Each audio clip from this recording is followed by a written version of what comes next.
زندگی سے میں جی رہا ہوں اس سے میں خدا کی قسم دن میں 3 مرتبہ مرتا ہوں پھر زندہ ہوتا ہوں، اس سے تو موت بہتر ہے جس سے یا اللہ تباہ و برباد کر، یا اللہ تباہ و برباد کر۔ اس وقت آپ دیکھ سکتے ہیں یہ رو رہے ہیں 83 سال کی عمر میں۔ السلام علیکم جی۔ وعلیکم السلام۔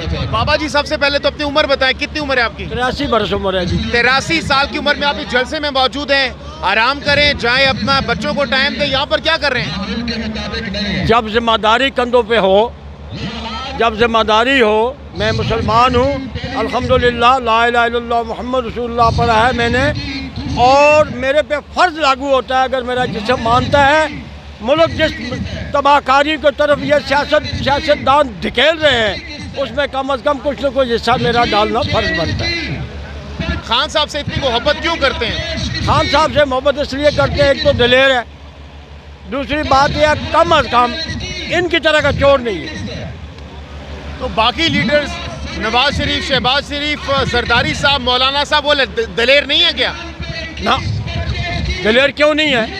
اگر یہ دلیر ہوتے، ان میں سے کسی نے کسی ایک لیڈر کا نام بتا دیں وائٹ ہاؤس میں گیا ہو اور سیدھا جا کر کسی کو جھکنے کے بغیر جا کے مطلب سیٹ پہ بیٹھ گیا ہو، ایک لیڈر بتا دیں ذوالفقار علی بھٹو سے علاوہ۔ وہ کہتے ہیں کہ خان صاحب نے پونے 4 سالوں میں ملک کا بیڑا غرق کر دیا، معیشت کو تباہ کر دیا تھا۔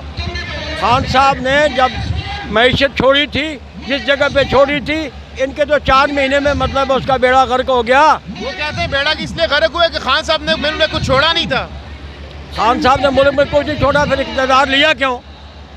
اگر اس میں تھا کچھ نہیں، اقتدار کیوں لیا؟ پھر اقتدار نہ لیتے نا۔ کہتے ہیں ہمیں ملک کی فکر تھی، اب وہ ملک کا مزید بیڑا غرق کر دیتے۔ ملک کی فکر تو ان کو 30 سالوں میں باریاں لگا رہے ہیں، اگر 30 سالوں میں ان کو ملک کی فکر ہوتی ہی تو 30 سالوں میں انہوں نے کچھ کیا ہوتا نا۔ عمران خان صاحب کے اوپر اس وقت تلوار لٹک رہی ہے نائلی کی، اس حوالے سے کیا کہیں گے؟ عمران خان پہ نائلی کی تلوار لٹک رہی ہے، عدالت عالیہ کا ہم احترام کرتے ہیں، اور عمران خان صاحب کو آپ کے اس اسٹیشن کے اس چینل کی وسالت سے پیغام دوں گا، اگر آپ کو ایکسکیوز کرنا پڑتا ہے، وہاں معافی مانگنی پڑتی ہے تو مانگو، غلطی کی معافی مانگنا اللہ سے بھی مانگو گے، اگر قانونی کوئی بات نکل گئی ہے جوش خطابت میں تو معافی مانگنے میں کوئی حرج نہیں۔ تو کیوں معافی نہیں مانگ رہے؟ سب کہہ رہے ہیں کہ معافی مانگے، خان صاحب کیوں معافی نہیں مانگ رہے پھر؟ مانگیں گے، وقت ہے، ابھی تک کیوں نہیں مانگی؟ نہیں، طریقہ کار ہے معافی کا، ان کا اپنا ایک طریقہ ہے۔ دیکھیں جی، ان کے پاس ایک چانس ہے، ایک چانس ابھی موجود ہے، معافی مانگ لیں تو ٹھیک ہے، اگر ان کو مطلب ہے کر دیتے ہیں، نائل کر دیتے ہیں یا جیل بھیج دیتے ہیں، پرچہ ہو جاتا ہے، لیکن جو جیل بھیجیں گے وہ تو عدلیہ بھیجے گی۔ سیاستدانوں کی جو خواہش ہے وہ ہم عوام پوری نہیں ہونے دیں گے، ہم 22 کروڑ عوام خان کے ساتھ جیل جانے کو تیار ہیں۔ بات میں نے نوٹ کی ہے، میں جتنے بھی بزرگوں سے یہاں پر بات کر رہا ہوں، وہ جو بات کرتے ہیں کافی ایموشنل ہوتے ہیں اور ان کے آنکھوں میں آنسو ہوتے ہیں، اس کی کیا وجہ ہے؟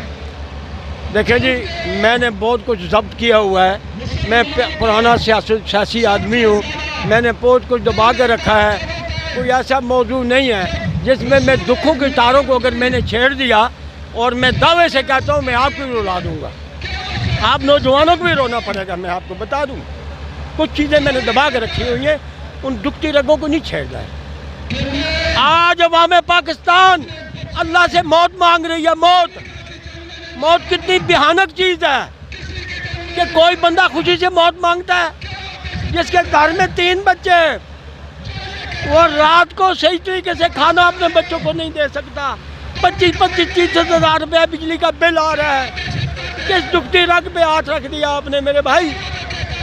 لوگ مر رہے ہیں، اس زندگی سے جو میں جی رہا ہوں آپ کی میرے سے بہتر ہوگی، جس زندگی سے میں جی رہا ہوں اس سے میں خدا کی قسم دن میں 3 مرتبہ مرتا ہوں پھر زندہ ہوتا ہوں، اس سے تو موت بہتر ہے جو زندگی ان ظالموں نے ہمیں دے دی ہے۔ ملک خدا داد میں کس چیز کی کمی ہے؟ 4 موسم اللہ نے دیے ہمیں، کس چیز کی تنگی ہے اس ملک پاکستان میں؟ ان چوروں نے ملک کے اندر کرپشن کر اس کو قرض در قرض میں ڈال کے اس کو مطلب مقروض کر کے تباہ کرنا۔ وہ چینا ہم سے بعد میں آزاد ہوتا اس کی حیثیت دیکھو وہ کہاں پہنچ گیا۔ ہم کشکول لے کے آج دن تک مانگتے ہی ہے، لیڈر کام کا ہو، ملک کبھی مقروض نہیں رہا کرتے، لیکن اس کو اقتدار میں رہنے تو دو۔ اور فوری طور پہ جناب آیا، اوپر حکم آیا ہمارے مطلب ہے عمران خان کے، وہ عمران خان نے غلط کام کیے تھے، اس کو 5 سال پورے کرنے دیتے نا. اگر 5 سال عمران خان پورے کر جاتا، اگر یہ مطلب ڈیلیور نہ کرتا، اپنی سیٹ بھی جتنی مشکل ہو جاتی. آپ اس وقت رو رہے ہیں میرے سامنے، تو اتنا درد، اتنا دکھ، اتنا غم کس بات کا ہے؟ یار جب میں اپنی قوم کو دیکھتا ہوں، اپنے قرب و جوار کو دیکھتا ہوں، چھوٹے چھوٹے بچے کمزور ہاتھ لے کے جو دوائی نہیں پرووائڈ کر سکتے، اسپتال نہیں جا سکتے، ان کو طرح طرح کی بیماریاں لاحق ہو رہی ہیں، اور مطلب ان کے پاس پیسہ نہیں ہے، کام ہے نہیں ہے، مہنگائی 500 روپے کا گھی ہے جو گریس ہے، گریس کھانے کے لائق نہیں ہے، اور کیسے زندگی گزرے گی مجھے بتاؤ یار.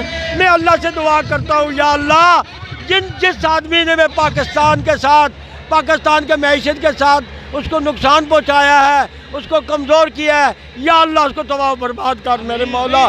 یا اللہ تباہ و برباد کر، یا اللہ تباہ و برباد کر، یا اللہ تباہ و برباد کر میرے مولا. مر گئے، میں کیا کروں یار، میں کیا کروں، کیا کہوں. عمران خان کو ایک بات کہنا چاہتا ہوں، خدا کا واسطہ ہے، ایک آپ امید کی کرن ہیں، خدا کا واسطہ ہے اپنے گرپ پہ کنٹرول کرنے کی کوشش کرو. جب جوش خطابت میں ہوتے ہو، کم از کم تیرا ایک جملہ نکلا ہوا قانون ہے، تیرا ایک جملہ نکلا ہوا وہ غیر قانون ہے. اگر جملہ غلط نکل گیا تو غیر قانونی ہو جائے گی. میں 20 باتیں کروں وہ اکاؤنٹ نہیں ہوگی، آپ ایک بات کریں گے آپ کی اکاؤنٹ ہو جائے گی. خدا کے واسطے بڑے سیاستدان ہو، اب بڑی گفتار بھی کرنی شروع کر. بہت بہت شکریہ. اس 83 سالہ بزرگ کی باتیں سن کر ضرور یہ اس وقت آپ دیکھ سکتے ہیں یہ رو رہے ہیں 83 سال کی عمر میں، اور کہہ رہے ہیں کہ جو اس وقت مہنگائی ہے اس مہنگائی نے ان کا جینا دو بھر کر دیا ہے. اور یہ بتا رہے ہیں کہ دن میں 3 بار یہ روتے ہیں، 3 بار یہ ان کے آنسو نکلتے ہیں موجودہ مہنگائی کی وجہ سے. تو اس وقت جتنے بھی ہمیں لوگ حکمران سن رہے ہیں، خدا را ان آنسوں کو دیکھیے اور ان کے آنسوں کو ازالہ کیجیے. بہت شکریہ.